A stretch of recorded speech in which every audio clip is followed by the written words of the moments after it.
បាទជំរាបសួរបងប្អូនអរគ្នាថ្ងៃនេះខ្ញុំមកឆ្លើយសំណួរភ្ញៀវមួយគាត់សួរជំវិញរឿងខ្យល់ម៉ាស៊ីនជែក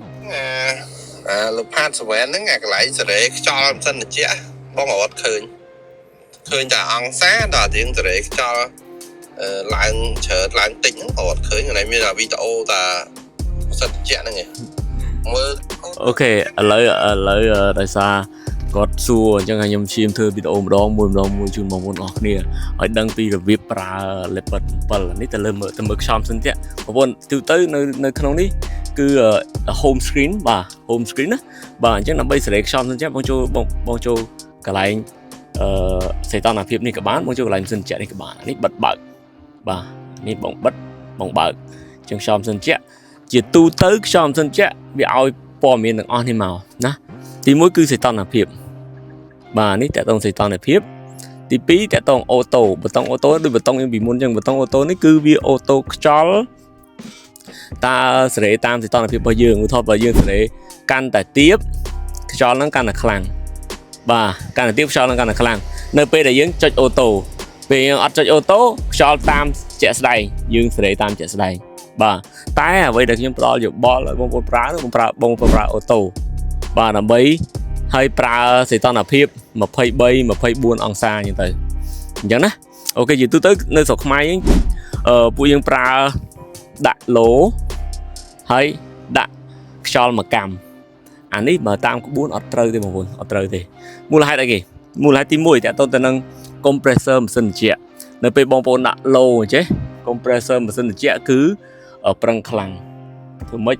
pressure អូខេដាក់សម្ពាធកាន់តែខ្លាំងដើម្បីឲ្យឆាប់ត្រជាក់អូខេត្រជាក់ដល់ឡូក្រោម18អង្សាសេទៀតឡូនេះបានថាក្រោម18អង្សាសេ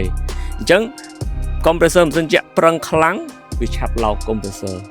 អូខេទី1ទី2 compressor ម៉ាស៊ីនត្រជាក់ប្រឹងខ្លាំងកញ្ឆេងម៉ាស៊ីនត្រជាក់យើងក៏កកយូរដែរអញ្ចឹងនៅពេលកញ្ឆេងម៉ាស៊ីនត្រជាក់កកយូរក៏ឆាប់ពុកកញ្ឆេងដែរបាទក៏ឆាប់ពុកកញ្ឆេងដែរអញ្ចឹងខ្ញុំផ្ដល់យោបល់បងប្អូនប្រើឡូហើយដាក់វាមក23មកអូខេណាដាក់23អញ្ចឹងខ្យល់ចេញល្មមតែបើថ្ងៃក្តៅខ្លាំងទូខ្យល់បក់ខ្លាំងណាអញ្ចឹងបងទៅឡើងសីតុណ្ហភាពវិញ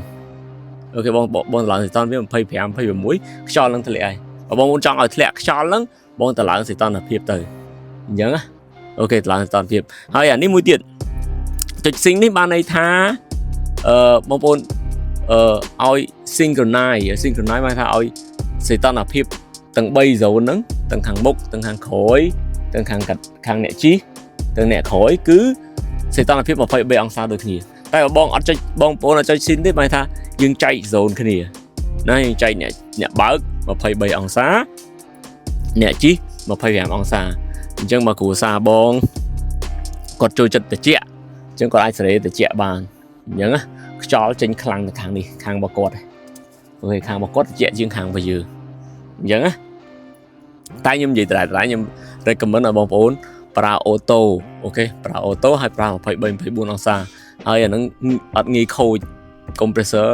យើងអត់ងាយឡោកកញ្ឆេងត្រជាក់យើងក៏អត់ងាយខូច